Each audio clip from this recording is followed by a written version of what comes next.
नमस्कार दोस्तों, स्वागत है आप सभी दर्शकों का हमारी एक और वीडियो में। हमारी आज की वीडियो का विषय है कर्ण। कई लोग अक्सर हमारे धर्म पर सवाल खड़े करते हैं कि महाभारत में द्रोणाचार्य ने कर्ण को सूत पुत्र यानी तथाकथित दलित या शूद्र मानकर धनुर्विद्या नहीं सिखाई थी। कई लोग तो ये भी कहते हैं कि ब्राह्मणों के जातिवाद के कारण कर्ण को वेद पढ़ने का अधिकार नहीं था क्योंकि वो शूद्र वर्ण का था। तो क्या सच में ऐसा कुछ हुआ था? आज की वीडियो में हम महर्षि वेद व्यास जी की महाभारत से जानेंगे कि क्या सच में कर्ण ने कभी वेद पढ़े थे या नहीं, और साथ ही साथ ये भी जानेंगे कि आखिर जिस तरह से कर्ण की झूठी महानता को प्रचारित किया जाता है, वास्तव में कर्ण कितना महान था। जनरली आजकल इंटरनेट पर कर्ण को लेकर यह बताया जाता है कि कर्ण एक बहुत बड़े महान, बहुत बड़े दानवीर और बहुत ही संपन्न व्यक्तित्व के धनी थे। तो आज हम इस वीडियो के माध्यम से कर्ण की महानता के बारे में और कर्ण के साथ होने वाले सो कॉल्ड विश्वासघात के बारे में जानेंगे। तो आज की इस वीडियो से आपके कई भ्रम दूर होने वाले हैं, इसलिए इस वीडियो को बिना स्किप किए लास्ट तक देखना, अन्यथा आपको समझने में दिक्कत हो सकती है।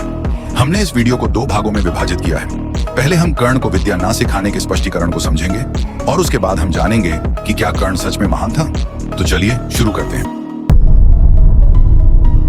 कई लोग तो ये भी कहते हैं कि आचार्य द्रोण के जातिवाद के कारण कर्ण को शस्त्र विद्या और वेद पढ़ने नहीं दिया गया था क्योंकि वो शूद्र वर्ण का था।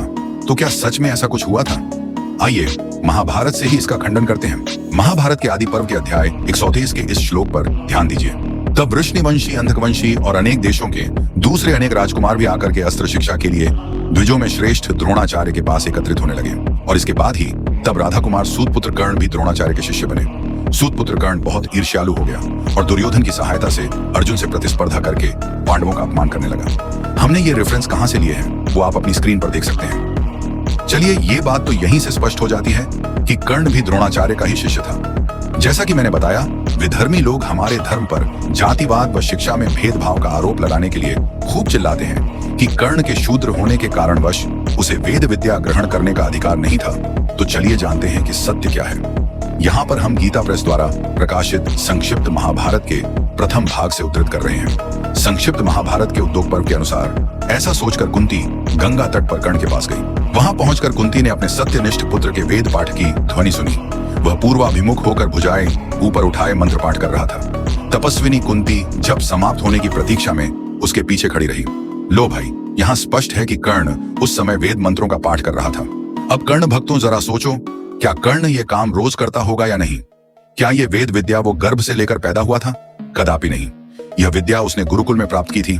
यहाँ तक कि भगवान कृष्ण ने भी पुष्टि की थी कि कर्ण वेद विद्या से परिपूर्ण था। राज्य का लालच देते समय भगवान श्री कृष्ण ने कर्ण से कहा था कि हे कर्ण, तुमने विद्वान ब्राह्मणों की बहुत बड़ी सेवा की है और उनसे परम सत्य से संबंधित प्रश्न किए हैं। और हे कर्ण, तुम सनातन वैदिक मंतव्यों से परिचित हो और सूक्ष्म धर्मशास्त्रों में तुम्हारी पैठ है। यहाँ से यह बात पूर्णतः सिद्ध होती है कि कर्ण के साथ किसी भी प्रकार का भेदभाव असल में कभी हुआ ही नहीं था। कर्ण ने भी वेद विद्या प्राप्त की थी और अस्त्र शस्त्र विद्या का अध्ययन भी किया था।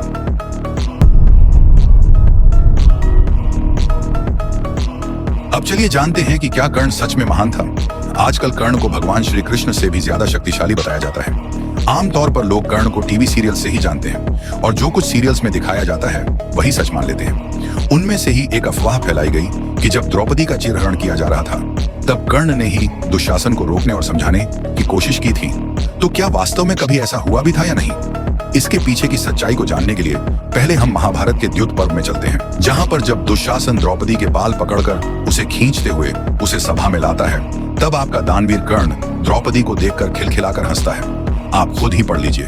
द्रौपदी को अपने दीन पतियों की ओर देखती देख दुशासन उसे बड़े वेग से झकझोर कर जोर जोर से हंसते हुए दासी कहकर पुकारने लगा।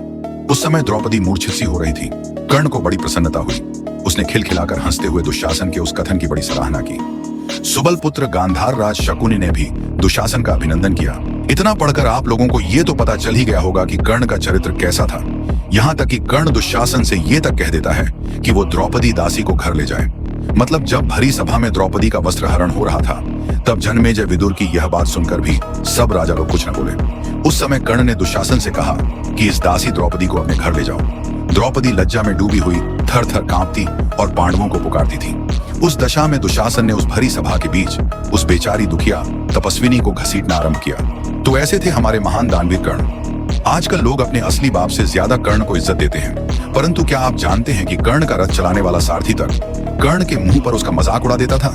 ये जानने के लिए हम कर्ण पर्व में चलते हैं। यहाँ पर जब कर्ण बड़ी बड़ी डींगे मार रहे थे कि आज मैं अर्जुन को मार दूंगा, तब उसी बीच उसके सारथी शल्य ने कहा कि कर्ण बस अब बढ़ बढ़कर बातें बनाना बंद करो। तुम अधिक जोश में आकर अपनी शक्ति से बहुत बड़ी बात कह गए। भला कहाँ नरश्रेष्ठ अर्जुन और कहाँ मनुष्यों में अधम तुम। उसी के बाद वो कहता है कि सूत पुत्र, अब आज तुम्हारे वध के लिए पुनः यह दूसरा उत्तम युद्ध उपस्थित हुआ है। यदि तुम शत्रु के भय से भाग नहीं गए तो सम्रांगण में पहुंचकर अवश्य मारे जाओगे। मतलब महाभारत में सबको पता था कि हमारा सूत पुत्र कर्ण एक नंबर का भगोड़ा था। युद्ध के बीच में अपने सारथी से ही एक्सपोज हो जाता था हमारा कर्ण। फिर वह सारथी कर्ण से कहता है कि कर्ण, याद है वह घटना जबकि कुरु जांगल प्रदेश में घोष यात्रा के समय गंधर्वों ने शत्रु बनकर दुर्योधन का अपहरण कर लिया था। उस समय इन्हीं अर्जुन ने सूर्य किरणों के समान तेजस्वी उत्तमोत्तम बाणों द्वारा उन बहुसंख्यक शत्रुओं को मारकर धृतराष्ट्र पुत्र को बंधन से मुक्त किया था। उस युद्ध में तुम सबसे पहले भाग गए थे। उस समय पांडवों ने गंधर्वों को पराजित करके कलह प्रिय धृतराष्ट्र पुत्रों को कैद से छुड़ाया था। क्या ये सब बातें तुम्हें याद है? विराट नगर में गोहरण के समय पुरुष श्रेष्ठ अर्जुन ने विशाल बल वाहन से संपन्न तुम सब लोगों को द्रोणाचार्य, अश्वत्थामा और भीष्म के सहित परास्त कर दिया था। उस समय तुमने अर्जुन को क्यों नहीं जीत लिया? मतलब यहाँ पर सारथी खुद कर्ण को याद दिलाता है कि कैसे गंधर्व युद्ध में कर्ण कायरों की तरह पीठ दिखाकर भागा था। अगर आप में से किसी को भी लगता है कि मैं अपनी मनगढ़ित कहानी बता रहा हूँ, तो आप खुद महाभारत के कर्ण पर्व को पढ़ के कंफर्म कर सकते हैं। आमतौर पर जब भीम और कर्ण के बीच हुए युद्ध की बात आती है, तो कर्ण के अंधभक्त बड़े ही गर्व के साथ कहते हैं कि कर्ण ने अनेकों बार भीमसेन जैसे महाबली योद्धा को युद्ध में अनेकों बार हराया था। पर अगर मैं कहूं कि ये बात गलत है, तो मैं जयद्रथ पर्व से कुछ रेफरेंसेस ले रहा हूं। आप चाहें तो खुद महाभारत में जयद्रथ पर्व खोलकर पढ़ सकते हैं। यहाँ पर क्या होता है कि जब भीम कर्ण के सारथी और उसके चारों घोड़ों को मार देते हैं, उस समय कर्ण डर के कारण वृषसेन के रथ पर चढ़ जाता है। याद रखना दर्शकों, ये वही कर्ण है जो अकेला ही पूरी पांडव सेना पर भारी था। इसी के आगे इस प्रकार बलवान एवं प्रतापी भीमसेन ने रणभूमि में कर्ण को पराजित करके मेघ गर्जना के समान गंभीर स्वर से सिंहनाद किया। भीमसेन का वह महान सिंहनाद सुनकर उनके द्वारा युद्ध में कर्ण को पराजित हुआ जान राजा युधिष्ठिर बड़े प्रसन्न हुए। मैं आपको इतने कम समय में एक एक करके पूरी स्टोरी तो नहीं बता सकता। मैं सिर्फ आपको यह बताना चाहता हूं कि कर्ण आखिर कितनी बार भीमसेन से हारा था। यह तो थी कर्ण की पहली हार। अब दूसरी हार के बारे में देखते हैं। कुंती पुत्र भीमसेन के द्वारा कर्ण को बहुसंख्यक बाणों से पीड़ित हुआ देख दुर्योधन ने दुशल से कहा, दुशल देखो कर्ण संकट में पड़ा है, तुम शीघ्र उसके लिए रथ प्रस्तुत करो। राजा के ऐसा कहने पर दुशल कर्ण के पास दौड़ के गया। फिर महारथी कर्ण दुशल के रथ पर आरूढ़ हो गया। इसी समय भीमसेन ने अचानक आकर 10 बाणों से उन दोनों को घायल कर दिया। उसके बाद उसने फिर कर्ण पर आक्रमण किया और दुशल का सिर काट डाला। फिर शीघ्रता पूर्वक बाणों का प्रहार करके उसके चारों घोड़ों और सारथी को भी मार डाला। साथ ही सूर्य की किरणों के समान तेजस्वी नाराजों से कर्ण की छाती में भारी आघात किया। जैसे सूर्य की किरणें बादलों को भेदकर सब ओर फैल जाती हैं, उसी प्रकार भीमसेन के बाण कर्ण के शरीर को छेद कर शीघ्र ही धरती में समा गए। यद्यपि कर्ण को अपने पुरुषत्व का बड़ा अभिमान था, तो भी भीमसेन के बाणों से घायल हो धनुष कट जाने पर रथहीन होने के कारण वह बड़ी भारी घबराहट में पड़ गया और दूसरे रथ पर बैठने के लिए वहां से भाग निकला। लो भाइयों, आपके दानवीर कर्ण फिर से युद्ध छोड़कर भागते हैं। मुझे तो ये समझ में नहीं आता कि आखिर लोग इस कायर भगोड़े कर्ण को अपना बाप बना कैसे लेते हैं। इतना ही नहीं, यदि आप द्रोण पर्व का 129वां अध्याय पढ़ोगे, तब आपको पता चलेगा कि कर्ण महाबली भीमसेन से युद्ध करते वक्त बीच में ही कई बार भागा था। और तो और कई बार तो आपका दानवीर कर्ण भीम के हाथों मरते मरते भी बचता है। हमारा उद्देश्य कर्ण की महानता पर सवाल उठाना नहीं है, बल्कि हम तो कहते हैं कि कर्ण किसी भी प्रकार से महान ही नहीं था। मुझे पता है कि जिन लोगों ने मेरी ये वीडियो देखी है, वो लोग मुझे गालियां जरूर दे रहे होंगे, परंतु हमें पता है कि हमने ये वीडियो बनाकर कुछ गलत नहीं किया। हम तो केवल इतना चाहते हैं लोग धर्म और अधर्म के बीच के फर्क को समझें।